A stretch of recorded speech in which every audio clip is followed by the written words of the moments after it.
बहुत दिनों से, बहुत सालों से केक नहीं खाया। बहुत मन था मेरा, पता है कितने दिनों से डोनट खाने का मन कर रहा है मेरा। ये कुछ मीठा मीठा खाएंगे। मैम आप मेरे बर्थडे में भी आ सकते हो। कब है तुम्हारा बर्थडे? मैम 10 को संडे है ना, 10? उससे पहले सेकंड सैटरडे है ना, तो आप आ सकते हो। कहाँ पे रहती है? कांगड़ा में। बेटा तुम्हें ऐसा नहीं लगता कि इस टाइम हिमाचल में आना ठीक नहीं? अब यार ये रीशा ये फिर बाहर रहेगी क्या? Hello, good evening ma'am. Good evening. Ma'am आपकी क्लास नहीं लग रही। नहीं बेटा, क्लास तो चल रही है।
Hello, how are you? सही हो सब?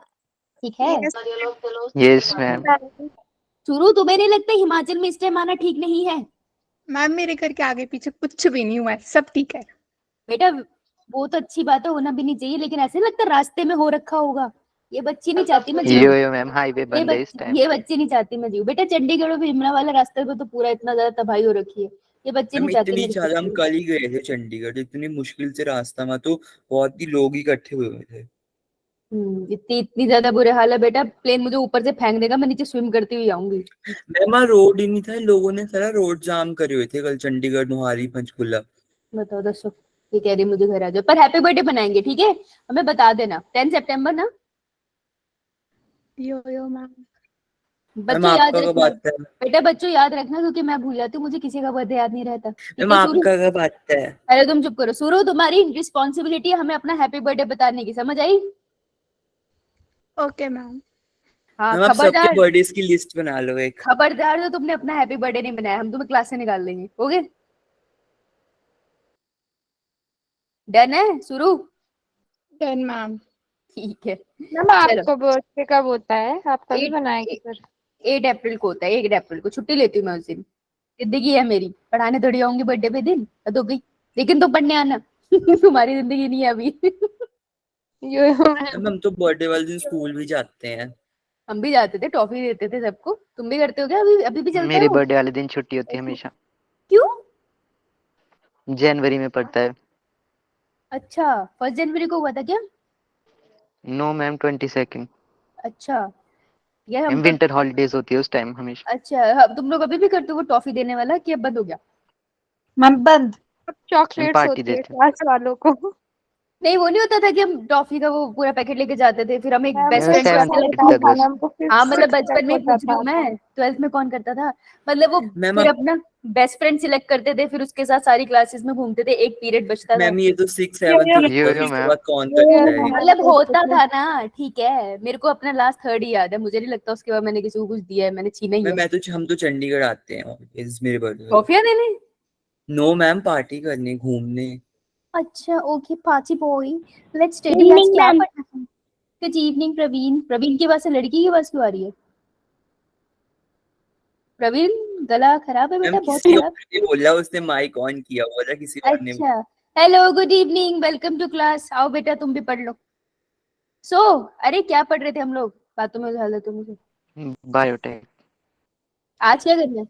बायोटेक में आज क्या करना था? चैप्टर खत्म हो गए थे, क्वेश्चंस। बहुत मारूंगी। क्या करना था? क्वेश्चन। क्वेश्चन क्वेश्चन लगाने थे। तो हमने क्या प्रण लिया था?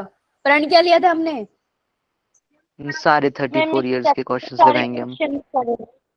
हाँ तो सबके सब एक इमेजिनरी को सर पे बांध लो और तैयार हो जाओ, ठीक है। ये सारे 34 क्वेश्चन लाएंगे तब अगले चैप्टर पे जाएंगे, क्योंकि इस चैप्टर से बहुत क्वेश्चन आते हैं और हमारा टारगेट है कि हमें एम स्कोर करना और इसी यूनिट के बेसिस पे एम स्कोर करेंगे, ठीक है। यो मैम। यस, चाहे उसके बाद तुमको कुछ भी बनना हो, यो लेकिन एम मैम। स्कोर जरूर करना है हमने, ठीक है। बहुत बड़ा हुआ हो गया इसका, तो ये तो करके छोड़ना है। आओ भाई, 34 ईयर्स के हम लगाएंगे, चैप्टर हम पूरा का पूरा पढ़ चुके हैं, राइट। तो मुझे ये लगाने से पहले 1 मिनट के लिए मुझे फटाफट से ये बता दो, कल के चैप्टर से डाउन स्ट्रीमिंग प्रोसेस क्या था। रेज योर हैंड, क्योंकि ये एक टॉपिक था जो कल कंप्लीटली न्यू हुआ था। मुझे ये बता दो डाउन स्ट्रीमिंग प्रोसेस क्या था। रेज योर हैंड, बस एक बच्ची। शुरू, बस सिर्फ शुरू को पता है, बोल शुरू। अच्छा सूर्यांशु राशि भी, बोलो शुरू, बोलोगी नहीं। सेपरेशन, प्यूरिफिकेशन एंड प्रिजर्वेशन को एक साथ डाउन स्ट्रीमिंग प्रोसेस बोलते हैं। और इसमें होता क्या है, किसको प्रिजर्व कर रही हो, किसको सेपरेट कर रही हो। मैम बैक्टीरिया से प्रोटीन निकालने के लिए पहले हमें उसको सेपरेट करना पड़ेगा, फिर उसको प्यूरिफाई करना पड़ेगा, फिर उसे प्रिजर्व करना पड़ेगा। वेरी गुड, प्रोडक्ट के साथ ये प्रोसेस होता है, शाबाश। 3 स्टेप का प्रोसेस है ना। चलो कुड़िए, गुड गुड गुड। अब देखो सब कॉपी पेन निकाल के लाओ। देखो मैं डिटेल बता रही हूँ, अच्छे से समझा रही हूँ, ध्यान से सुन लो, ऐसे ही फॉलो होगा, ठीक है। और मेरे को एक बार खुद को होस्ट बना ले दो, इससे पहले कोई बच्चा बाहर रह जाए, कोई पता नहीं चले। देखो ड्रिल बहुत सिंपल है।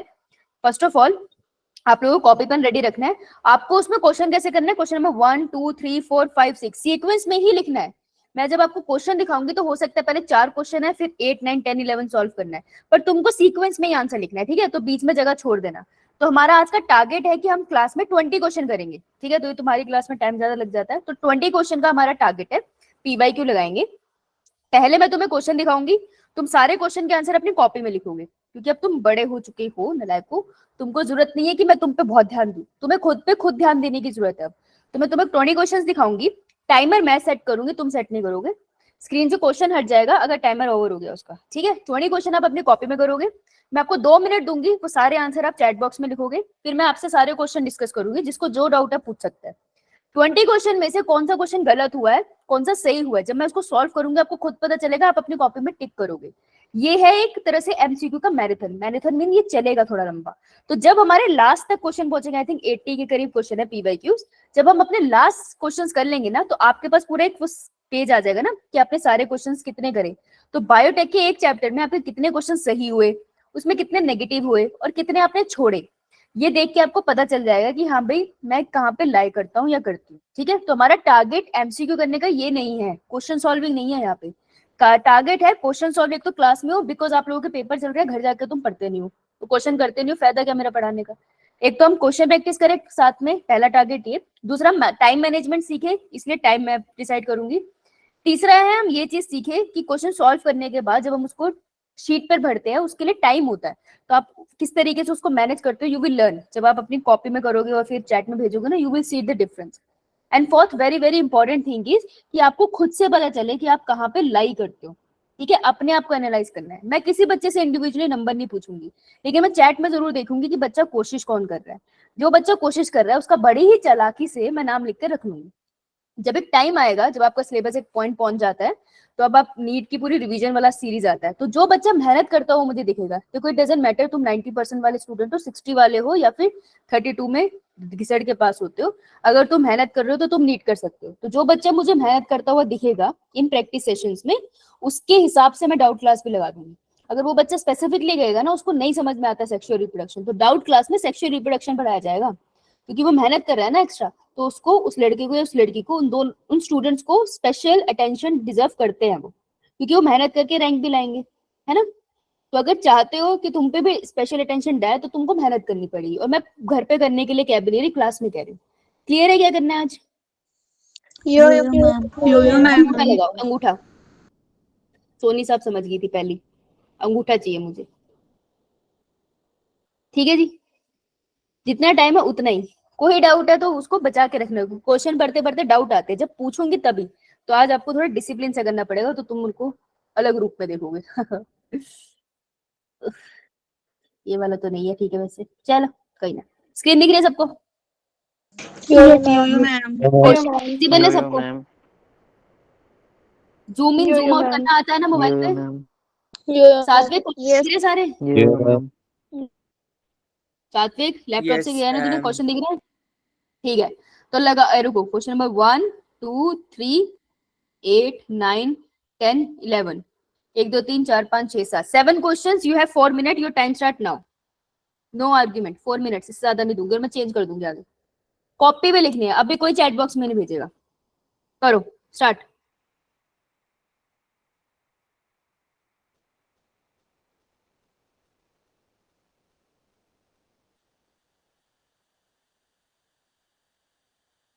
कोशिश सब करेंगे।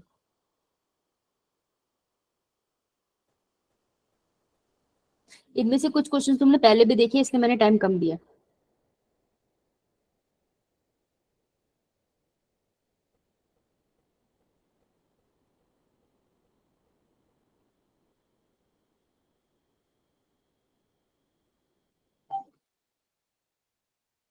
और नहीं ये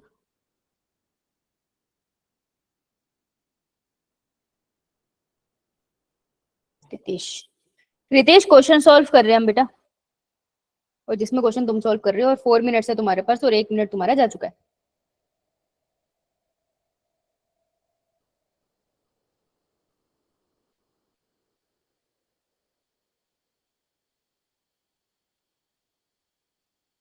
बस ग्रुप क्वेश्चन का ये होता है कि अगर आपका क्वेश्चन हो गया फिर भी आपको वेट करना पड़ेगा, क्योंकि सब जाएंगे एक साथ आगे। तो जिसका होगा उसको एक बार ध्यान से पढ़ लो, हो सकता है कुछ गलती करती हो।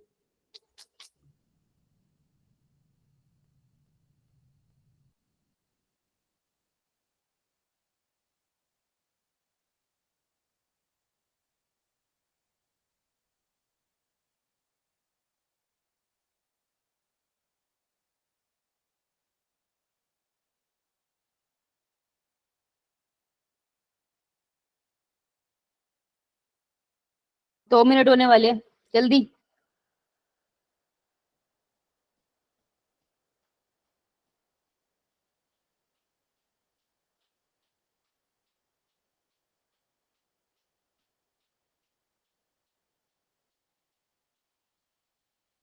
ध्यान से पढ़ना, कुछ वर्ड्स एक जैसे दिखते हैं, बहुत कम फर्क है उनमें।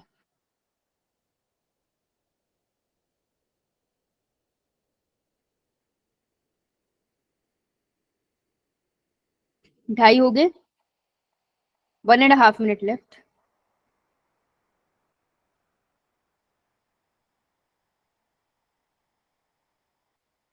क्वेश्चन नंबर 3, ध्यान से पढ़ना। सोमैटिक हाइब्रिडाइजेशन कहाँ पढ़ी थी, सोचना। सबसे पहला क्वेश्चन मैं यही पूछूंगी।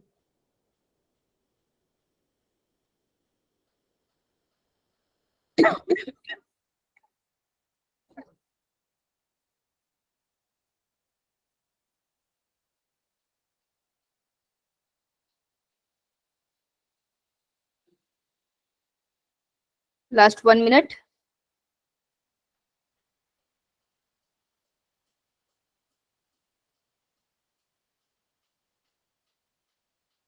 मृत्यु जैसा सन्नाटा।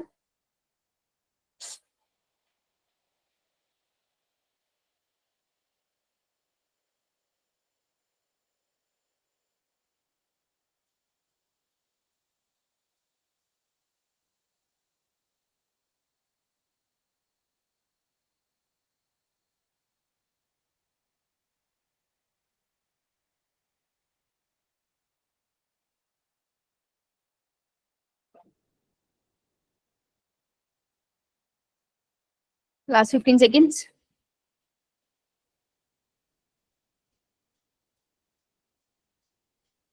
Last 5 seconds. 5 4 3 2 1 stop. Good, moving on. पहले तुम 25 सोल्व करो, फिर समझाऊंगी। स्क्रीन दिख रही है सबको? Yo ma'am yes ma'am. Do this question 4 5th 6th 7th 12th 13, अपनी कॉपी में सीक्वेंस में ही लिखना। 6 क्वेश्चंस है। You have 2 minutes, start. कुछ क्वेश्चन रिपीटेड है इसलिए कम दे रही हूँ। 2 मिनट्स है तुम्हारे पास, जल्दी। सब टाइम की शॉर्टेज हो तो पहले छोटे क्वेश्चन करते हैं।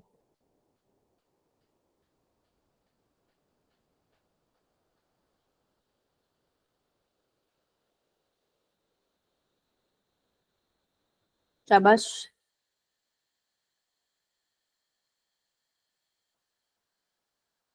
1.5 minute left, 30 seconds done.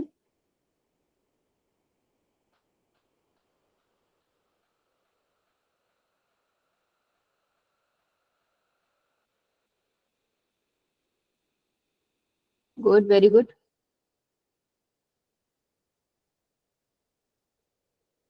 Focus हो सारे, इधर उधर से ध्यान हटाओ। कोई पीछे बोल रहा है, बोल दो, थोड़ी देर के लिए शांति चाहिए। तुम बाहर चले जाओ, साथ वालों को बाहर भेज दो। 1 minute done, 1 minute left.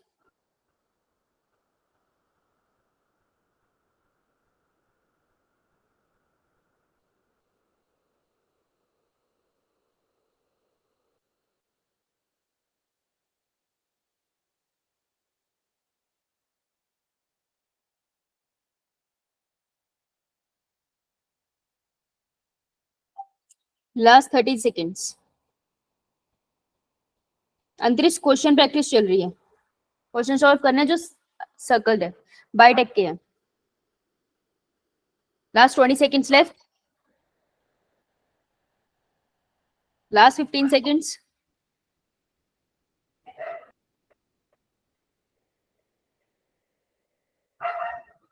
Last 5 seconds. 5, 4, 3, 2, 1. Stop. Next. देखिए जी, question number 14, 15, 16, 20, 21, 22, 23. 3 minutes you have. Start. Start.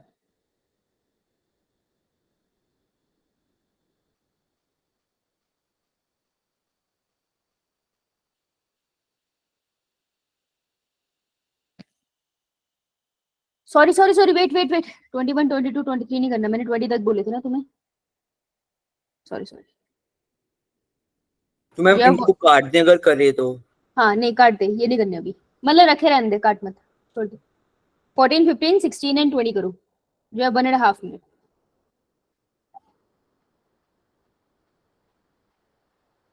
Preeti, internet problem, question चल रहे हैं, कौन सा दिख रहा है क्वेश्चन वो कर ले स्क्रीन पे।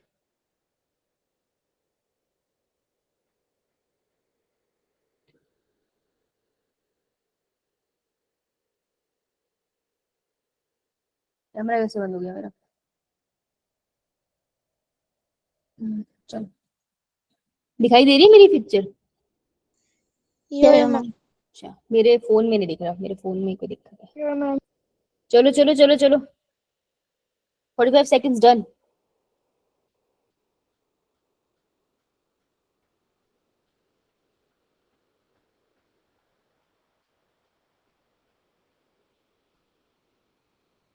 आयुषी, क्वेश्चन प्रैक्टिस चल रही है बेटा, कंटिन्यू कर।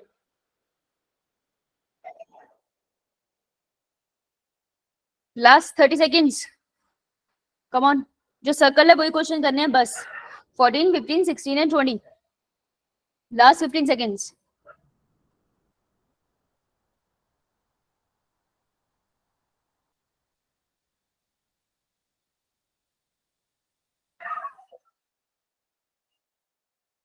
स्टॉप। हर बार काउंटडाउन थोड़ी दूंगी। क्वेश्चन नंबर 17 एंड 18 विजिबल है? Yeah, करो, बस 17 and 18, you have 1 minute. Start.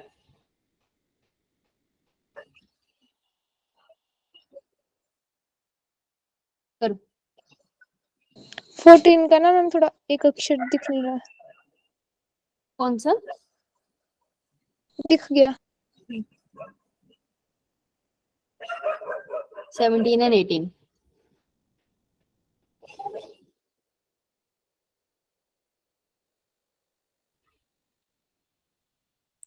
Zoom तो हो जाता है वैसे, मुझे दिख तो रहा है स्क्रीन पे।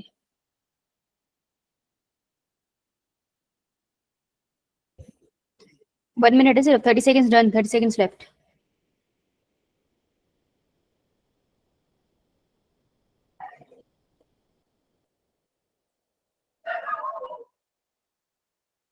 Last 15 seconds. No doubts between this. अगर किसी को स्क्रीन नहीं दिख रही है सिर्फ वो अपना माइक ऑन करके बोल दो. डाउट नहीं लूंगी मैं किसी के क्वेश्चन के टाइम, क्वेश्चन के बाद. स्टॉप. Question number 19.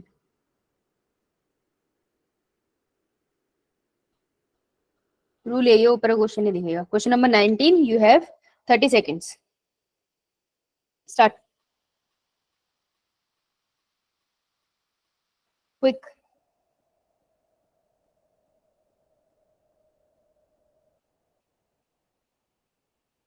नियति अब दिख रही है? यो मैम.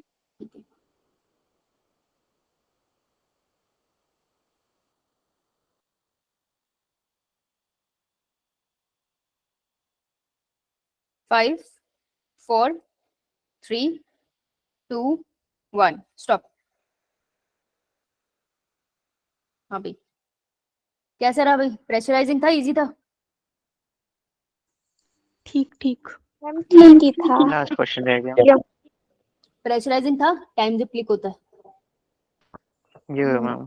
प्रेशराइजिंग क्यों होता है? क्या होता है कि बायो करते करते बच्चे बह जाते हैं कि चलते चले जा रहे हैं, बायो करते जा रहे हैं, थ्योरी पढ़ रहे हैं, रिकॉल कर रहे हैं, मजे से पेपर कर रहे हैं, खुश है. लेकिन हम मजे करने नहीं होती है, एंट्रेंस एग्जाम को फटाफट करके निकलना होता है, राइट? तो उस चक्कर में बच्चे ज्यादा टाइम ले जाते हैं, फिजिक्स केमिस्ट्री फंस जाती है. फिजिक्स केमिस्ट्री अच्छी कर सकते हैं, आधा टाइम बच्चों के पास टाइम ही नहीं बचता. तो problem is time management. So you have to learn time management. हर क्वेश्चन को आप 30 सेकंड से ज्यादा नहीं दे सकते. हाँ, जो लेंथी क्वेश्चन है ऑब्वियसली आप दोगे. अगर मैं 9th क्वेश्चन फर्स्ट टाइम पढ़ रही हूँ तो मैं इसको टाइम दूंगी, राइट? या अभी तो चलो बीच में आपने कुछ क्वेश्चन पढ़ रखे थे तो मैं इसको लूंगी, 1 मिनट हो सकता है मैं इसे दूं, ठीक है? लेकिन अगर मैं क्वेश्चन कर रही हूँ 8 वाला तो उसमें मैं टाइम कम दूंगी ना, मे बी वो मेरा 15 सेकंड्स में हो जाए. So you have to balance time. तो जब आपको टाइम लिमिट होगी तो आपको छोटे वाले क्वेश्चन जल्दी और बड़े वाले क्वेश्चन थोड़े आराम से करने होते हैं, ध्यान से करने होते हैं. तो टाइम मैनेजमेंट इंपॉर्टेंट चीज होता है. अब यू हैव 2 मिनट्स. 2 मिनट्स में आपने जो आंसर लिखे है ना, आंसर ऐसे नहीं लिखने हैं ABCD कुछ भी लिखना है कि 1 का आंसर A है, 2 का आंसर D है, ऐसे करके लिखना है. समझ आई? किसी भी ऑर्डर में चाहे साथ साथ में लिख दो, बस मुझे आंसर ऐसे चाहिए. 2 मिनट है आपके पास, फटाफट चैट बॉक्स में आंसर लिखो 20 क्वेश्चंस के. स्टार्ट. फिर बढ़ाऊंगी. मेरे को पता तो चले किसने मेहनत करी है. 2 मिनट से एक साथ लिखना सारे आंसर.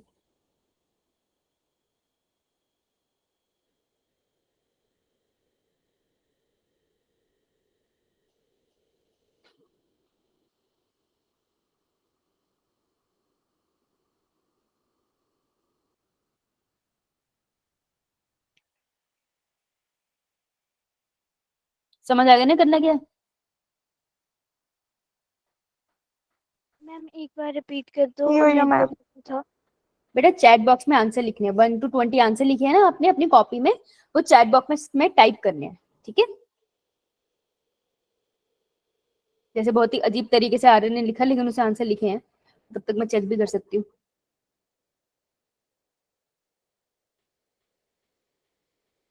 पता चल जाता है आंसर देखिए कि बच्चे ने खुद से करे चीटिंग करे.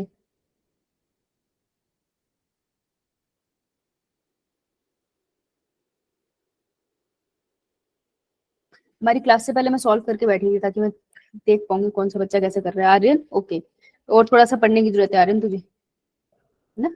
पर एफर्ट अच्छे दे रहे. Very good. स्पीड बहुत अच्छी है. सबसे अच्छी बात है तेरे पास स्पीड है. It's a good quality. सूरू को भी थोड़ी सी मेहनत और करने की जरूरत है. स्पीड सूरू की भी अच्छी है.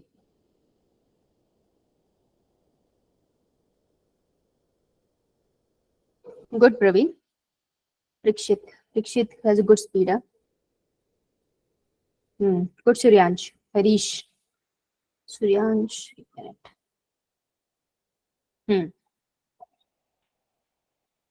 Harish. Good.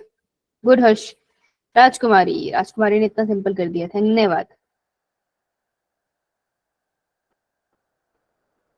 उसने ऑर्डर में दिया 5 6 7 8. मैंने बोला था ना ऑर्डर में लिखना है कॉपी में. उसने जैसे लिखा ऐसे लिखना था कॉपी में. और एक गौरव कैसे हो? नियति. राशि. राशि 11 का क्या है? बो. पता नहीं क्या टाइप हो गया. अच्छा ओके कोई ना, हरीश गुड, सात्विक, नेक्स्ट इज कृतिका। अरे मैं सॉरी, मैं टाइम भूल गई, स्टॉप स्टॉप स्टॉप, हाय बैड। कम बच्चों ने भेजा है, मैं लगा लेती हूँ कि इतने बच्चों ने किया है। चलो आप डिस्कस कर लिया क्वेश्चंस, यो मैम। Yo ma'am. ठीक है। माइक बंद, मैं सबसे पूछूंगी, सबसे पूछने का मौका दूंगी अभी के लिए। मैं देखो, the DNA molecule to which the gene of interest is integrated, integrated मतलब आपने उसमें लगा दिया, इनकॉर्पोरेट कर दिया, डाल दिया। तो जो जीन ऑफ इंटरेस्ट होता है आप उसको इंटीग्रेट कर देते हो डीएनए के मॉलिक्यूल में फॉर क्लोनिंग। तो कौन से डीएनए के मॉलिक्यूल में करते हो, उस मॉलिक्यूल को हम बुलाते हैं वेक्टर, राइट। कैरियर नहीं होता, टेम्पलेट नहीं होता, ट्रांसफॉर्मर नहीं होता, वेक्टर होता है जिसके अंदर जीन ऑफ इंटरेस्ट डालते हो। तो answer would be D. Clear सबको? Yo ma'am. Yo ma'am. Second, the cutting of DNA at specific location, ये डीएनए है, इसको मैंने स्पेसिफिक जगह पे काटना है। कैमरा चल रहा है ना मेरा? यो मैम। मैम। तो मेरा डीएनए है, मेरे को इसको यही कट लगाना है, स्पेसिफिक लोकेशन में काटना है। बिकेम पॉसिबल, ये हो पाया क्योंकि हम कैंची डिस्कवर कर पाए, तभी तो ये कटा ना। सो answer would B restriction enzyme. Selectable marker मत कर देना, सिलेक्टेबल मार्कर हमें मदद करता है पहचानने में कि कौन सा सेल ऐसा है जिसके पास हमारा प्रोडक्ट है और कौन सा है जिसके पास नहीं है। रिस्ट्रिक्शन एंजाइम काटने में मदद करता है, दोनों में फर्क है। Now answer would be C. Third question, which one of the following is a case of wrong matching. तो अपने को गलत ढूंढना है तो मैं इसको अंडरलाइन करूंगी और ऊपर कांटा बना लूंगी ताकि मुझे याद रहे मुझे क्या ढूंढना है। अब अगर मैं कॉपी में कर रही हूँ तो मैं क्या करूंगी, थर्ड के आगे मैं से क्रॉस लगा लूंगी। तो जो भी मैं आंसर सॉल्व करूंगी ना, मैं अपनी आंसर शीट में भरने से पहले जरूर चेक करूंगी कि क्वेश्चन में पूछा गया था। बहुत बार this is a very common mistake, आप अपने क्वेश्चन पेपर को सॉल्व करने के बाद जब आप अपना ओएमआर शीट भरते हो ना, सर्कल गलत लग जाता है। आप ये देखो ना, वहां पे लिखा है क्वेश्चन नंबर 1, 2 और यहाँ पे लिखा है option A B C D. अब बंदा वैसे नर्वस होता है, वो देख रहा है क्वेश्चन नंबर ए का आंसर सी है, वो गलती से सेकंड में सर्कल लगा देता है और आप इसको मिटा नहीं सकते। तो बहुत ध्यान से करना है इसे, ठीक है। देखो, सोमैटिक हाइब्रिडाइजेशन, सोमैटिक हाइब्रिडाइजेशन कौन से चैप्टर में पढ़ी थी?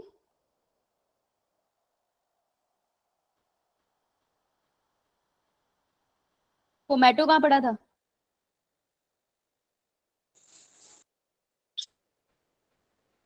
पोमैटो कहाँ पढ़ा था? That's very bad. Strategy of enhancement of food production. हाँ, good Riyansh, very good. So somatic hybridisation fusion of two diverse cell, दो सेल्स की फ्यूजन होता है ना, राइट? Yes, ma'am. गुड, तो ये आंसर सही है। वेक्टर डीएनए जो होता है वो साइट होता है टीआरएनए की सिंथेसिस का, होता है? No ma'am. No, ma'am. नहीं, right. Micro propagation in vitro मतलब लैब के अंदर, production of plants in large number, तो प्लांट्स को लार्ज नंबर में ग्रो कर दो लैब में, दैट इज माइक्रो प्रोपगेशन। सही बात है। माइक्रो प्रोपगेशन के साथ जो कीवर्ड है वो है लार्ज नंबर, याद रखना। कैलस मतलब होता है गुच्छा है सेल का, तुमको नहीं पता सर क्या बनेगा या पैर क्या बनेगा, उसको अपन कैलस बोलते हैं, राइट। तो this is callus is unorganised mass of cell produce in tissue culture, ये भी सही है। क्वेश्चन में ढूंढना क्या था मुझे? Wrong statement. हाँ, so answer would be B. B. B. चलो 1 से लेकर 3 किसी को doubt? No ma'am. No ma'am. मैं दिखाई दे रही हूँ? Yo ma'am. Yo ma'am. मुझे मेरे फोन में मैं क्यों नहीं दिखाई दे रही है? दिख रहा है ना सबको? ठीक है, चलो मुझे नहीं दिख रहा। Next Which one of the following technique made it possible to genetically engineer living organism? कौन सी टेक्निक है जिसकी मदद से हम क्या कर रहे हैं? जेनेटिक मतलब आप उसके जेनेटिक मटेरियल की बात कर रहे हो। जेनेटिक मटेरियल पे आप इंजीनियरिंग कर रहे हो, मतलब कुछ चीजें काट के निकाल रहे हो, कुछ चीजें उसके अंदर ऐड कर रहे हो। तो जेनेटिक इंजीनियरिंग पॉसिबल हो पाई because of the technique known as recombinant DNA techniques. So answer would be A. अब इस क्वेश्चन में दो और कुछ मेंशन है, जैसे एक्सरे डिफ्रैक्शन क्या होता है? X ray diffraction it was responsible for the discovery of which structure? पहली बार फोटो खींची गई थी किसी स्ट्रक्चर की, बहुत बड़ी हिस्ट्री में नाम है उनका। यस हाँ, मैम फिर से बोलना, क्या बोला आपने? एक्सरे डिफ्रैक्शन यूज करके किसी फीमेल साइंटिस्ट ने किसी की फोटो खींची थी जिससे स्ट्रक्चर डिड्यूस हुआ था। Ma'am DNA. साइंटिस्ट का नाम? Morris Wilkins. नहीं, डीएनए का पहली एक्सरे डिफ्रैक्शन पिक्चर बनाई थी रोजलिन फ्रैंकलिन ने, ठीक है, फीमेल साइंटिस्ट थी वो, राइट। तो एक्सरे डिफ्रैक्शन की डेफिनेशन, हैवियर आइसोटोप लेबलिंग का मतलब क्या होता है, डेफिनेशन, और हाइब्रिडाइजेशन की डेफिनेशन लिख के आओगे आप। ये आप बायो में हाइब्रिडाइजेशन लिख लेना, समझ आई। तो ये अपनी कॉपी निकालो जिसमें आप नोट्स बनाते हो बायो की, वहां पे ये तीनों टर्म लिखो, लिखो जल्दी, और थम्स अप कर दो जिसने लिख लिया।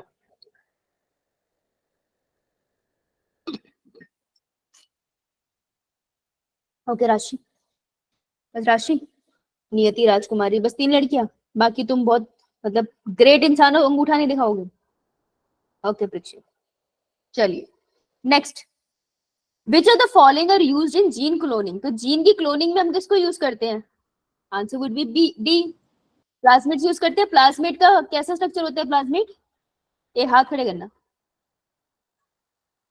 What are plasmids, raise your hand. Praveen, extra DNA extra chromosomal molecule, और कैसी शेप होती है, क्या बेटा कैसी शेप होती है, शेप का नहीं पता है, अच्छा बताऊं तुझे सूर्यांश, सर्कुलर। सर्कुलर शेप होती है, यस। तो बेटा हाथ क्यों नहीं खड़ा करता, तो पता है तो। राज, और क्या होता है प्लाज्मिड के अंदर स्पेशल, जिसकी वजह से हम उसको वेक्टर की तरह यूज करते हैं। मैम एक्स्ट्रा क्रोमोसोमल डीएनए होता और इसके बाद जीन कैसे होते हैं, एसेंशियल, नॉन एसेंशियल। बेटा जी नोट्स रिवाइज नहीं करके आए हो आप, है ना। नॉन एसेंशियल होते हैं, प्लाज्मिड के बिना भी बैक्टीरिया जिंदा तो रह सकता है अगर उस पर एंटीबॉडी अटैक ना करे, राइट, एंटीबायोटिक्स अटैक ना करे। नॉन एसेंशियल जीन होती है, सर्कुलर स्ट्रक्चर होता है, डबल स्ट्रैंडेड होता है, ऑरिजिन ऑफ रेप्लिकेशन होता है। ये प्लाज्मिड के फीचर है, इन पे क्वेश्चन आता है, ठीक है जी। तो प्लाज्मिड इसका आंसर हो गया। लेकिन अभी इसमें आपको टर्म दिखती है, जैसे कि मिजोजोम। बेटा मिजोजोम कहाँ पड़ा है, बैक्टीरियल सेल में, हाँ रेस्पिरेशन, बैक्टीरिया में। तो बैक्टीरिया में ये क्या होता है, इनफोल्डिंग्स होती है प्लाज्मा मेम्ब्रेन में। हाँ प्लाज्मा मेम्ब्रेन में अंदर की तरफ सेल के साइटोप्लाज्म की तरफ इनफोल्डिंग होती है, जिसे मिजोजोम कहते हैं। और ये प्रोसेसेस में मदद करती है, कौन कौन से प्रोसेसेस में, रेस्पिरेशन इंक्रीज करती थी सबके साथ। हाँ रेप्लिकेशन में, और रिप्रोडक्शन में। हाँ बोल बोल बोल बोलू, सेल वॉल फॉर्मेशन। हाँ बहुत सारे स्ट्रक्चर्स में मदद करती है ये, गुड शाबाश। मिजोजोम डन। इसके बाद न्यूक्लियोइड, न्यूक्लियोइड क्या होता है, मैम इससे बैक्टीरिया के न्यूक्लियस को प्रोकैरियोट्स के अंदर जो न्यूक्लियस, प्रोकैरियोट्स के अंदर न्यूक्लियस होता है, प्रोकैरियोट में न्यूक्लियस। राज बोलो, राज ही बोल रही थी ना, कौन बोल रहा था, मैम प्रोकैरियोटिक डीएनए, प्रोकैरियोट का जेनेटिक मटेरियल होता है। नहीं, that is a DNA and RNA, genetic material पर डीएनए और आरएनए नहीं है। न्यूक्लियोइड इज अ रीजन, ये जगह है, रीजन मतलब जगह, रीजन या site in prokaryotic cell. Prokaryotic cell में एक जगह होती है where genetic material is present. तो प्लाज्मा मेम्ब्रेन से सराउंडेड नहीं होता कोई स्ट्रक्चर, एक जगह है जहां जेनेटिक मटेरियल होता है। बैक्टीरिया में यही कहीं जेनेटिक मटेरियल नहीं होता, एक जगह पे टिका हुआ होता है। तो मैं अगर इसको स्टेन करूंगी, ये डार्कली स्टेन स्ट्रक्चर होता है, ठीक है। तो न्यूक्लियोइड इज अ रीजन जहां पे जेनेटिक मटेरियल रहता है प्रोकैरियोट का, ठीक है, दिस इज न्यूक्लियोइड। लोमासोम्स क्या होते हैं, ये सेल वॉल है, ठीक है, और ये है plasma membrane. Let's say I am talking about fungi. तो प्लाज्मा मेम्ब्रेन की एक्सटेंशन होती है बाहर की तरफ। अब हर्ष हमने अंदर की तरफ एक्सटेंशन करी थी तो उसको मिजोसोम कहा था। जब ये बाहर की तरफ एक्सटेंशन होती है तो एक लेयर बन जाती है between cell wall and plasma membrane. तो सेल वॉल और प्लाज्मा मेम्ब्रेन के बीच में चीजों को लेने देने में, मूवमेंट में मदद करता है एक स्ट्रक्चर जिसे हम बोलते हैं लोमासोम्स। तो lomasomes are the extension of plasma membrane between cell wall and plasma membrane. Example है इसका फंगस, समझ आया? फंगस यो मैम, नहीं सिर्फ फंगस में नहीं होती, कुछ बैक्टीरिया में भी होती है, फंगस में कॉमनली मिलती है, ठीक है। ये मैम लिख लिया? ऐसे ही आपने ऊपर वाले भी सॉल्व करने हैं, राइट। अगर मैं सारे सॉल्व कराऊंगी तो कभी खत्म नहीं होगा, तो ये तुम्हें करना पड़ेगा। चलो, तो ऊपर वाले का आंसर था D, plasmid. Now manipulation of DNA in genetic engineering becoming possible due to the discovery of. अब ये डीएनए है भाई, मैं इसके साथ छेड़छाड़ करना चाहती हूँ, मतलब या तो मैं इसको काट के इससे मटेरियल निकाल लूं या इसमें कोई मटेरियल लगा दूं। ये पॉसिबल कब होगा? जब तुम यहाँ कट लगा पाओगे ना, सो कौन रिस्पॉन्सिबल है इसके लिए? Restriction yes, answer would be A. endonuclease. Good. Question 7. The bacteria generally used for genetic engineering. Genetic engineering के लिए जो सबसे ज्यादा बैक्टीरिया यूज होता है that is, Agrobacterium. पूरा नाम क्या है एग्रोबैक्टीरिया? देखो, प्लांट सेल है और एक हमारे पास एनिमल सेल है. आपसे ना दो पूछ सकते हैं, मेनली यही दो पूछेंगे. प्लांट सेल में जो बैक्टीरिया हमें मदद करता है जेनेटिक इंजीनियरिंग में दैट इज एग्रोबैक्टीरियम. पूरा नाम नहीं पता किसी को? ट्यूमिफेशियन. ठीक है, अंडरलाइन कर लो क्योंकि मैन्युअली लिख रही हूँ. एनिमल सेल में अगर आप कभी भी यूज करने वाले हो तो आप किसको यूज करते हो? आप एक्चुअली बैक्टीरिया को नहीं यूज करते, आप यूज करते हो रेट्रोवायरसेस को. ठीक है, तो that is something you gonna use. Clear है? बहुत इंपॉर्टेंट है, इस पे आगे भी क्वेश्चन मिलेगा. राइट, आप बताओ. अच्छा, पहले पेज खत्म करती हुए पूछती हूँ. Question number 8. Which of the following is related to genetic engineering? इनमें से कौन सा जेनेटिक इंजीनियरिंग से रिलेटेड है? प्लास्टिड या प्लाज्मिड? प्लाज्मिड. प्लास्टिड तो आपको प्लांट्स में मिल जाता है कलर कलर के, जैसे क्लोरोफिल हमने करा था क्लास में. म्यूटेशन तो जेनेटिक मटेरियल में चेंज हो गया. हेटेरोसिस क्या होता है? Heterosis is another word for hybrid vigour. Hybrid vigour आपको संडे टेस्ट में आ रखा है. हाइब्रिड विगर क्या होता है? कुट खाओगे मुझसे, कुट खाओगे एक एक करके. पेरेंट के पास कोई सुपीरियर कैरेक्टर थे दोनों के पास, इनकी फ्यूजन से ऑफस्प्रिंग बना. बेटा जो ऑफस्प्रिंग बना ना वो सुपीरियर है मम्मी से भी पापा से भी. समझ रहे हो? तुम सुपर हीरो है, तो तुम समझते हो ना अपने आप को सुपर हीरो. हर्ष कहता है मम्मी का भी टैलेंट पापा भी टैलेंट, मैं तो राजकुमार हूँ. तो इसको हम कहते हैं हाइब्रिड विगर, कि वो जो हाइब्रिड बना है वो पेरेंट से, दोनों पेरेंट से ज्यादा सुपीरियर है, और हाइब्रिड विगर को ही हेटेरोसिस कहते हैं. क्लियर? मैम. तो अगर ऐसा वर्ड आएगा तो तुम क्या करोगे अपने नोट्स में? हाँ, अपडेट करोगे. अपडेट कैसे करोगे? डेफिनेशन लिख के, और उसका एग्जांपल मिल जाए तो वो भी लिख लेना है ना, ज्यादा डिफिकल्ट नहीं करना है. Good. Now genetic engineering is possible. हाँ बोल बोल बोल. बस ऑप्शन बी क्यों नहीं था? ऑप्शन बी क्यों नहीं था? Which of the following is related to genetic engineering? Genetic engineering, engineering तो हम खुद करते हैं ना, तो जेनेटिक मटेरियल को तोड़ के जीन निकालना और अपनी पसंद का जीन उसमें डाल देना तो जेनेटिक इंजीनियरिंग का पार्ट है. तो हम इंटेंशनली करते हैं. म्यूटेशन नेचुरली होती है, तो म्यूटेशन कॉज नहीं कराते हैं. म्यूटेशन का रिजल्ट मुझे पता नहीं होता ना, मैंने जीन में म्यूटेशन कराया, मेरे को क्या पता आगे चल के क्या बनेगा. लेकिन जेनेटिक इंजीनियरिंग में मुझे सब पहले से पता होता है. जेनेटिक इंजीनियरिंग म्यूटेशन पे डिपेंडेंट नहीं होती, वो डिपेंडेंट होती है प्लाज्मिड के ऊपर. प्लाज्मिड हम बनाए और डाले, इनमें वर्ड में मतलब प्लाज्मिड मेक सेंस, पर कभी हम म्यूटेशन पे डिपेंडेंट नहीं होते. ठीक है? Yes ma'am.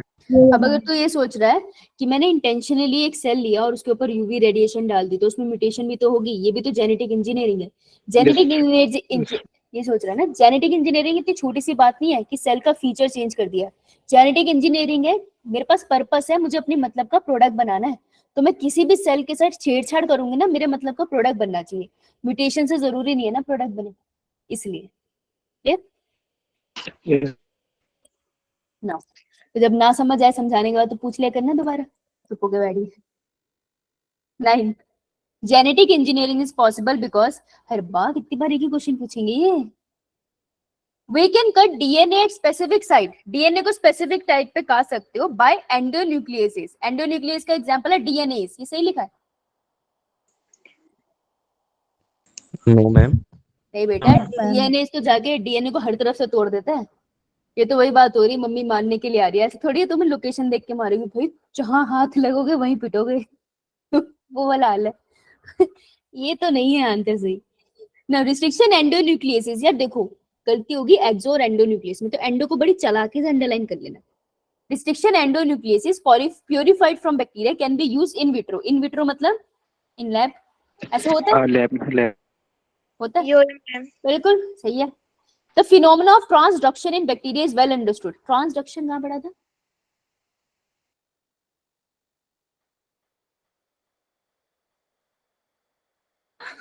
बेटा ट्रांसडक्शन, बैक्टीरियल ट्रांसडक्शन 1000 करोड़ साल पहले जब हम आम के पेपर में पेड़ पे बैठ के सेब खा रहे थे ना तलाय को, तब पढ़ाया था कि एक बैक्टीरिया से दूसरे बैक्टीरिया में जेनेटिक मटेरियल ट्रांसफर होता है with the help of virus, है ना। जो जिसको कुछ समझ नहीं आया उनका जय माता दी पढ़ लेना बैक्टीरिया के केस में।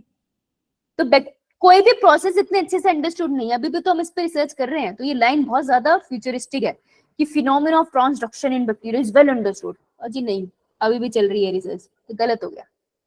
We can see DNA by electron microscope, DNA को इलेक्ट्रॉन माइक्रोस्कोप से देख लेंगे हम? नहीं बेटा नहीं, नहीं ये नहीं दिखता उसको, उसके साथ इतने सारे प्रोसेस करने पड़ते, डाई वाई लगानी पड़ती है, वो ऐसे नहीं दिखता, शर्मीला है वो। तो हमें ढूंढना था क्या सही, सही statement would be B option. B for boy. Now बहुत पुराने क्वेश्चन है ना, तो देखो ये वाली लाइंस आपने पढ़ी। ट्रांसडक्शन के बारे में क्या बोला आपने? एक बैक्टीरिया से दूसरे बैक्टीरिया में जेनेटिक मटेरियल जाता है with the help of virus, उसको कहते हैं ट्रांसडक्शन। समझ आया? यो मैम। समझ आया? बहुत खराब हो तुम लोग। कह रहा मैं खुद जाके पढ़ू, इनसे 3-4 बार पूछ लेता हूँ, यही बता देगी डेफिनेशन। बहुत बहुत चालाक बच्चे हैं। नेटवर्क नहीं चल रहा था, आवाज नहीं आई। नहीं तेरे को नहीं बोल रही, पीछे वाले को बोल रही है, ये बहुत चालाक है। एक बैक्टीरिया से दूसरे बैक्टीरिया में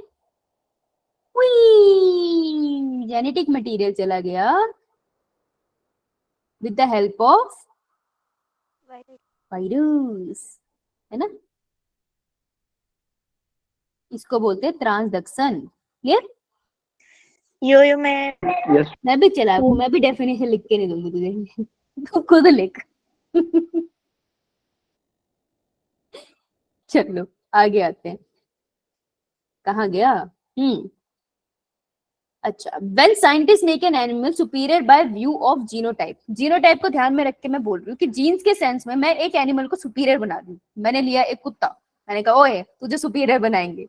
वो कह रहा है कैसे? मैं कहा तेरे जेनेटिक में छेड़छाड़ करेंगे। वो डर गया, कहता है इस घर में दोबारा नहीं आना है, पागल है ना। Introducing some foreign gene in it, अब मैं कैसे उसको सुपीरियर बनाऊंगी? मैं उसमें से कोई फॉरेन जीन का मतलब बेटा जीन ऑफ इंटरेस्ट है, ये यूएस से नहीं आया है, चाइना से नहीं आया है, जीन ऑफ इंटरेस्ट। मैंने अपने मतलब का जीन निकाला, मैंने स्पेशल जीन निकाला कि ये डॉग कभी भी रात को ना भौंके ताकि मैं सो पाऊं। ठीक है, तो मैंने अपने जीन ऑफ इंटरेस्ट उसके अंदर डाला है। ये कैसे हुआ? When scientist make an animal superior, मैं ये कैसे कर पाई? बिकॉज ऑफ कौन सा प्रोसेस? बायोटेक्नोलॉजी या genetic engineering? Genetic engineering. Yes, देखो जेनेटिक का मतलब है, मैं बात कर रही हूँ जीन की, क्योंकि मैंने उसके जीन से छेड़छाड़ करी है। इंजीनियरिंग का मतलब है मैं मैन्युअली कर रही हूँ यार, उसके वाले बेचारे का जीन काटा और वहां पे अपने मतलब का जीन लगा लिया। बायोटेक्नोलॉजी इज ए लॉगी, लॉगी में स्टडी। अगर मैं कहती हूँ इस प्रोसेस की स्टडी तो बायोटेक्नोलॉजी आंसर होता, लेकिन मैं प्रोसेस परफॉर्म कर रही हूँ ना, तो जेनेटिक इंजीनियरिंग है। ये डिफरेंस समझ आया? यो मैम। अच्छा ठीक है जी। विच ऑफ द, अच्छा मैं ये कह रही थी, हाँ बोल। बायोटेक का पार्ट ही है ना जेनेटिक इंजीनियरिंग भी? यस, बायोटेक का पार्ट है genetic engineering. Biotech is a branch of science जो इन सभी प्रोसेसेस से डील करती है, उसमें से एक पार्ट है जेनेटिक इंजीनियरिंग। तो स्पेसिफिकली आप जीन को काटोगे और लगाओ। ओके यो मैम। देखो, तो 1998 का ये क्वेश्चन था ना, इसलिए आपने ये स्टेटमेंट्स ऐसे सुनी नहीं थी। तो मे भी उस टाइम एनसीईआरटी में ऐसी स्टेटमेंट आती हो, लेकिन अब आपके सामने आ रही है ना, तो रिवाइज कर लो। ठीक है? यो ma'am. Which of the following organelle is related with genetic engineering? हर बाह कौन सी रिलेटेड है? प्लाज्मिड। इतना इनको बहुत पसंद है प्लाज्मिड भाई, इसी पे क्वेश्चन डाल देते पहले हैं। तब का है ये 1994। अरे जन्म नहीं हुआ था अब तक तो मेरा, मैंने यह पढ़ाना था। छोड़, आइए tools of recombinant DNA technology पे आते हैं। Question number 12, identify the wrong statement with regard to restriction enzyme. गलती ढूंढनी है हमें, रिस्ट्रिक्शन एंजाइम के सेंस में बात हो रही है। Each restriction enzyme function by inspecting the length of a DNA sequence। ये DNA उसकी लेंथ पे वो लगेगा और फिर उसको पूरा स्टडी करेगा। ऐसा होता है? यो मैम। Yes ma'am. बहुत बढ़िया। यो ma'am. They cut the DNA, they cut the strand of DNA at palindromic site। तो palindromic site पे कट लगाएगा, ऐसा होता है? Yes ma'am. Yo ma'am. They are useful in genetic engineering। Useful है genetic engineering में? यो मैम। बिल्कुल है। यो Sticky ma'am. ends can be joined by using DNA ligase। देख यार, एक बार ये क्वेश्चन दोबारा से सुन लो। ये ना जब हमने ये क्वेश्चन हमने क्लास में भी किया था, नहीं सुनेगी, मतलब मैं बताऊंगी तो नहीं सुनेगी है बेटे। ये स्टिकी एंड है, ठीक है, ये दूसरा स्टिकी एंड है। इन पे लटक रहे हैं नाइट्रोजनस बेसिस। वो कह रहे हैं आ गले लग जा, आ गले लग जा, है ना, चीख रहे हैं ना, यही कर रहे हैं। I mean adenine cytosine. तो स्टिकी एंड्स आपस में पास आएंगे और एक दूसरे से चिपक जाएंगे। बीच में कौन सा बॉन्ड बनेगा इनमें? Hydrogen bond. बेटा हाइड्रोजन हाइड्रोजन बॉन्ड के लिए लाइगेज की जरूरत नहीं होती ना, ये बात क्लियर है ना? मैम। अब इस स्टेटमेंट को पढ़ेंगे। अब sticky ends can be joined by using DNA ligase. DNA ligase की जरूरत नहीं है यार, वैसे जुड़ जाएंगे। अगर मैं स्टिकी एंड वेक्टर के ऊपर जाकर लगा रही थी तब कहानी डिफरेंट होती। क्यों? देखो ये वेक्टर है, इसके एंड पे अगर मैं अपना जीन ऑफ इंटरेस्ट लगाती तो स्टोरी डिफरेंट हो जाती ना। यहाँ पे फोस्फोडाइस्टर बॉन्ड बनता, तब मुझे लाइगेज की जरूरत होती। ये बात समझ आई? तो आंसर नंबर डी वाली स्टेटमेंट होगी गलत है ये? Yes ma'am. Answer would be D, क्योंकि मुझे गलती ढूंढनी थी। ठीक है जी। Choose the correct pair from the following. अब अच्छे दोस्त, अच्छे लोगों को ढूंढना है। Ligases join the 2 DNA molecule. Ligase 2 DNA के मॉलिक्यूल्स को ज्वाइन कर देते हैं। यस 2 डीएनए के मॉलिक्यूल बोला उसने, ठीक है, मतलब 2 अलग स्ट्रैंड्स हैं जिनको वो जोड़ रहा है। ऐसे मत कर देना ऊपर वाले को नीचे वाले से चिपका देना। अलग आ रहे हैं। भगवान के लिए डीएनए रेप्लिकेशन के ओकाजाकी फ्रेगमेंट्स को याद करें ऐसे सवाल सोचते टाइम। ना polymerase break the DNA. Polymerase break करता है? No ma'am. पॉलीमरेज तो इतना गाय जैसा इंसान है, वो तो सिंथेसिस करता है, कहाँ ब्रेक करता है। न्यूक्लियेसिस सेपरेट करते हैं 2 डीएनए के स्ट्रैंड्स को, ऐसे से बोलते हैं। No ma'am. पूरे कट कर देता है, घूमने कहाँ से। न्यूक्लियेसिस तो काटते हैं ना, खोल तो थोड़ी। बेटे ये यूयू तो तूने पीछे भी बोला था, हार्ट अटैक देगा क्या मुझे? Exonucleases make cuts at specific position within. Within मतलब इनसाइड। इनसाइड। बेटे एक्सोन्यूक्लियस इनसाइड काटते हैं? No ma'am. नो मैम तो ये बहुत ही भयंकर क्वेश्चन है, क्योंकि इन्होंने एक्सोन्यूक्लियस के साथ लिख दिया कट एट स्पेसिफिक पोजीशन। तो हमारे को तो ट्रिगर मिल गया ना, अरे देखो कट कर रहा है, वो देखो स्पेसिफिक पोजीशन पे कर रहा है। लेकिन बेटे चला के इंग्लिश में खेल गए हमारे साथ। तेरे इंग्लिश नहीं पढ़ते तुम, यहाँ पकड़ेंगे तुम्हें। विदिन लिख दिया उसने। विदिन मतलब अंदर की तरफ बात कर रहा है, एक्सटर्नल नहीं बोला। और एक्सोन्यूक्लियस अंदर काट, एक्सोन्यूक्लियस बाहर कट लगाते हैं, अंदर नहीं लगाते, राइट? तो ये गलत हो गया। अपने को ढूंढना था सच्ची बात। सच्ची बात कौन सी है यहाँ पे? Option A. Option A. मेरे को किसी ने डी बोला है, मैं उस बच्चे को इग्नोर करना चाहूंगी। चलो 14। The specific palindromic sequence which is recognized by ECO R1। ECO R1 की स्पेसिफिक सीक्वेंस कौन सी होती है? Restriction site. देखो स्पेसिफिक पैलिंड्रोमिक सीक्वेंस मतलब वो रिस्ट्रिक्शन साइट, तो उसकी सीक्वेंस होती है जो तुमको याद करनी है, दैट इज GAATTC। पैलिंड्रोमिक है ना, तो पुट्ठा भी सेम जाएगा, GAATTC। बोलो बोले, आवाज आ रही है? यस तो तुम मैम बोल के चुप क्यों हो जाते हो? ऐसे मैम बोल के आंखें बंद करते हो? टेलीपैथी खुद समझ लो। The specific palindromic sequence which is recognized by ECO R1 is G। कैसे पहचानना है इसको? इस सीक्वेंस को पढ़ना 5 to 3 प्राइम, फिर 3 प्राइम to 5 प्राइम, सेम होगी ना, तो वही आंसर है। समझ आई? Yes ma'am. ये तो रट्टा ma'am. 15। The sequence that control the copy number। अरे पास करते हैं इसको। The sequence that controls the copy number of the linked DNA in a vector। बेटा वेक्टर में कि वेक्टर कितनी बार डिवाइड होगा, ये कौन डिसाइड करता है? तुम कितनी बार बाहर जाओगे, मम्मी डिसाइड करती है। तो वेक्टर की मम्मी कौन? Origin of replication. यस, ये डिसाइड करेगी। यस, शाबाश। Answer would be B. सीधा सीधा बी। DBR 322 पे हमने देखा ही था। Good. In gel electrophoresis separated DNA fragment can be visualised with the help. Gel का स्लैब आ गया, उसमें डीएनए के फ्रेगमेंट्स आ गए, तो मुझे दिख थोड़ी रहे हैं, मैं उसको कैसे दे पाऊंगी? मैं उसको डाई लगाती हूँ उसके अंदर। कौन सी डाई हमने पहले डाल दी थी? Ethidium bromide. Ethidium bromide. ठीक है, दैट मींस मेरा आंसर ए और सी तो नहीं है। और उसको कौन सी लाइट में मैं देख सकती हूँ? UV. Answer would be B. Answer would be B बेटा, यूवी नहीं। हाँ, आइए 17वां क्वेश्चन, काफी लंबा ही ज्ञात होता है। Following statement describe the characteristic of enzyme restriction endonuclease. ये कह रहा है ये जो नीचे स्टेटमेंट्स लिखी है ये आपको बताती है कैरेक्टर इसके रिस्ट्रिक्शन एंडोन्यूक्लियस के बारे में, उसके कुछ फीचर बता रही है आपको। जैसे ये फॉलोइंग पॉइंट्स बता रहे हैं कुछ feature about let's say Suryansh, ठीक है, वैसे ही ये स्टेटमेंट कह रही है कि ये फीचर बताएंगे रिस्ट्रिक्शन एंडोन्यूक्लियस के बारे में। Identify the incorrect statement. बेटा गलती ढूंढनी है, कांटा लगाओ, गलती ढूंढनी है। First, the enzyme recognises a specific palindromic nucleotide sequence in the DNA. ये जो रिस्ट्रिक्शन एंडोन्यूक्लियस है ये स्पेसिफिक सीक्वेंस को पहचानता है डीएनए में, ये बात सही है? Yes ma'am. Yo ma'am. Yo ma'am. The enzyme cut Yes, DNA ma'am. molecule at identified position within the DNA. Within DNA के अंदर स्पेसिफिक लोकेशन पे कांटा लगाता है, ये सही है? यो ma'am.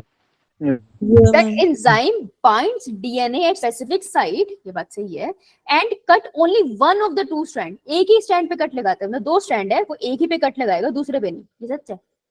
No ma'am. No ma'am, दोनों ये एनसीईआरटी की लाइन है, दोनों पे लगाते हैं, ये तो गलत है। Enzyme cut the sugar phosphate backbone. देखो जब हम ऐसे बनाते हैं ना डीएनए की स्ट्रैंड तो हम अज्यूम करते हैं, आपको ऑलरेडी पता है कि नाइट्रोजनस बेस तो सेंटर की तरफ है, तो ये जब भी कटता है ना दैट मींस यहाँ क्या क्या कट रहा है, आपका शुगर बेस कट रहा है और आपका फॉस्फेट ग्रुप भी कट रहा है। तो ये शुगर फॉस्फेट ग्रुप का जो बॉन्ड होता है ना उसकी कटिंग होती है यहाँ पे, फॉस्फोडाइस्टर बॉन्ड, ये बात सही है? ढूंढना क्या था? Wrong. Wrong. Answer would be B. C. चाचा जी सी है, देख लो आंखें खोल के, बदसो कहता बी, लगाऊं तेरे को बी। कभी कभार वो मूवमेंट आती है एपिक वाली जब सच्ची मन करता है ऑफलाइन क्लास हो, एक बार तो चौक मारना बनता था इसको। कहाँ ध्यान है तेरा, कहाँ देख रहा है? 10 मिनट रहते हैं क्लास में, उसके बाद नाश्ता फ्री हो पूरे घर में। B. A selectable marker is used. अब इस पे सबको कंफ्यूजन थी, बेटा सिलेक्टेबल मार्कर किसको कहते हैं? भगवान के लिए सही आंसर देना, सही आंसर देना। हाथ खड़ा करे, हाथ दो हाथ दिए ना, एक हाथ खड़ा करे और दूसरे सर पे रखे। हाँ हर्ष बताओ। एंटीबायोटिक रेजिस्टेंट जीन्स जो होती है उसमें, उसके अंदर होते हैं, प्लाज्मिड में होते हैं ना। हाँ एंटीबायोटिक रेजिस्टेंस जिनको सिलेक्टेबल मार्कर होते हैं, क्या सिलेक्ट करने में मदद करते हैं? मैम जीओआई को मतलब किस में है? हाँ हमारे मतलब वाला प्रोटीन सिंथेसाइज करने वाला जीन किसमें है? मेरे पास 3 कटोरियां हैं या 10 कटोरियां हैं, कौन सी कटोरी में वो बैक्टीरिया है जो मेरे मतलब का प्रोटीन बनाने वाला है, उसको पहचानने में मदद करते हैं, इसलिए अपन इसको सिलेक्टेबल मार्कर कहते हैं। डीएनए की सीक्वेंस ही होती है एंटीबायोटिक रेजिस्टेंस वाली। Now a selectable marker help in eliminating non transformant वो जिसको प्लाज्मिड गया था या नहीं गया था? नहीं गया था। इधर देख, ये सेल है, मेरा पहला सेल है, एक होस्ट सेल है, ये मेरा बी वाला होस्ट सेल है, सेकंड वाला, ठीक है, जिसमें प्लाज्मिड चला गया ना विद मेरा जीन ऑफ इंटरेस्ट, और एक है जिसमें प्लाज्मिड गया ही नहीं। तो बेटा जिसमें प्लाज्मिड गया है इसको मैं बोलूंगी ट्रांसफॉर्मेंट, ध्यान से देखना, और इसमें जीन ऑफ इंटरेस्ट वाला गया तो मैं रिकॉम्बिनेंट भी कहूंगी। इसमें तो प्लाज्मिड गया नहीं ना सेकंड वाले में, तो मैं इसको बोलूंगी नॉन ट्रांसफॉर्मेंट। ये बात क्लियर है? यो मैम। देखो तो क्या सिलेक्टेबल मार्कर की वजह से मैं ये फर्क कर पाऊंगी कि कौन सा नॉन ट्रांसफॉर्मेंट और कौन सा ट्रांसफॉर्मेंट है? Yes ma'am. ठीक है, और जो ट्रांसफॉर्मेंट है फिर मैं उसके साथ क्या करूंगी, उसको फिर मैं निकाल के उससे और प्रोडक्ट बनाऊंगी, बायोरिएक्टर में डाल दूंगी, करूंगी ना? तो पहली स्टेटमेंट सही है। Yes ma'am. Identify the gene for a desired trait in an alien organism. बेटा क्या ये स्पेसिफिकली जीन ऑफ इंटरेस्ट को ढूंढ पाता है या ये बस ये पता कर लेता है कि प्लाज्मिड किस में गया था या नहीं? जब हमने कल एक्सपेरिमेंट किया था उस एक्सपेरिमेंट में आप ये देखते हो ना सिलेक्टेबल मार्कर किसमें है या किसमें नहीं गया है ना, एंटीबायोटिक रेजिस्टेंस देखते हो। आप कभी ये देख पाए थे कि एग्जैक्टली इंसुलिन का जीन वहां पे है या नहीं? क्या कोई भी एक्सपेरिमेंट में ये पता चला था इंसुलिन का जीन आइडेंटिफाई किया है? तो आप जीन को नहीं आइडेंटिफाई कर पाते हो, आप बस ये देख पाते हो कि कौन सा सेल में प्लाज्मिड गया था या नहीं, समझ आई? वो रिकॉम्बिनेंट था या नहीं, स्पेसिफिकली जीन नहीं आइडेंटिफाई कर पाऊंगी। Second, third, select a suitable marker for transformation in a specific probe. क्या सिलेक्टेबल मार्कर की मदद से आप वेक्टर भी डिसाइड कर सकते हो कि पीबीआर 322 लेना है या कौन सा लेना है? ऐसा कर सकते हो? नहीं यार, मदद नहीं कर सकते, वो हम डिसाइड करते हैं। Mark a gene on a chromosome for isolation using restriction enzyme. Chromosome पे आप किसी जीन को मार्क करते हो ताकि हम उसे काट पाए, क्या सिलेक्टेबल मार्कर मार्किंग करता है? No no ma'am. मैम। नहीं यार। No ma'am. Answer would be A. Apple. Given below are 4 statement, 4 statement है। बात कर रही है जेल इलेक्ट्रोफोरेसिस पे डीएनए फ्रेगमेंट की सेपरेशन की। तो डीएनए आप देख रहे हो जेल इलेक्ट्रोफोरेसिस पे कितने क्वेश्चंस है ना, तो ये अच्छी इंपॉर्टेंट टेक्निक थी। आपको ढूंढना क्या है? इनकरेक्ट। भैया गलती ढूंढनी है, अब आएगा मजा है। देखो पहली statement, DNA is negatively charge, ये सही है। And so it is loaded on gel, gel पे ये लोड होता है टुवर्ड्स एनोड साइड। एनोड की टाइप साइड पे डालते हैं हम डीएनए, कैथोड पे नो डालते हैं। मैम। एनोड तो पॉजिटिवली चार्ज था ना। DNA Yeah. fragment travel along the surface of the gel whose concentration does not affect movement of DNA। ये कह रहे हैं कि जेल का स्लैब है ना जो, उसकी क्या कॉन्सेंट्रेशन है इससे फर्क नहीं पड़ता, डीएनए ऐसे ही ट्रेवल कर जाएगा। फर्क पड़ेगा या नहीं? पड़ेगा। पड़ेगा ना। सोच के देखो, अगर तुम पानी में तैर रहे हो, अगर पानी में लहरें नहीं, आराम से तैरोगे? लहरें चला दूं मैं, तैरने में दिक्कत होगी ना। अब उसी पानी में कीचड़ डाल लूं और दिक्कत होगी ना। तो अगर पानी में गड़बड़ होगी तो तुम्हारी मूवमेंट में फर्क आएगा, वैसे ही जेल की कॉन्सेंट्रेशन में फर्क पड़ेगा तो डीएनए फ्रेगमेंट सही से चल नहीं पाएंगे। तो थर्ड सेकंड स्टेटमेंट भी गलत है। ये कह रहा फर्क नहीं पड़ता, हम कह रहे फर्क पड़ता है। बात समझ आई? Yo ma'am. Smaller the size of DNA fragment, उतना दूर वो जाएगा। सारे माइक बंद करो। छोटा साइज है फ्रेगमेंट का, वो उतना दूर जाएगा। सही बात है? Yes ma'am. बिल्कुल। प्योर डीएनए, प्योर वाला डीएनए है, उसको डायरेक्टली यूवी रेडिएशन में डाल दो तो वो विजुअलाइज हो जाता है? No ma'am. नहीं यार, हीलियम ब्रोमाइड से डालना है। तो क्वेश्चन में गलत ढूंढना था, गलत स्टेटमेंट है 1, 2 and 4। Answer would be D. तो आप अपने कॉपी में कर रहे हो ना टिक? टिक कर रहे हो ना? Yes ma'am. बढ़िया। Answer would be D, B नहीं है। समझ आया?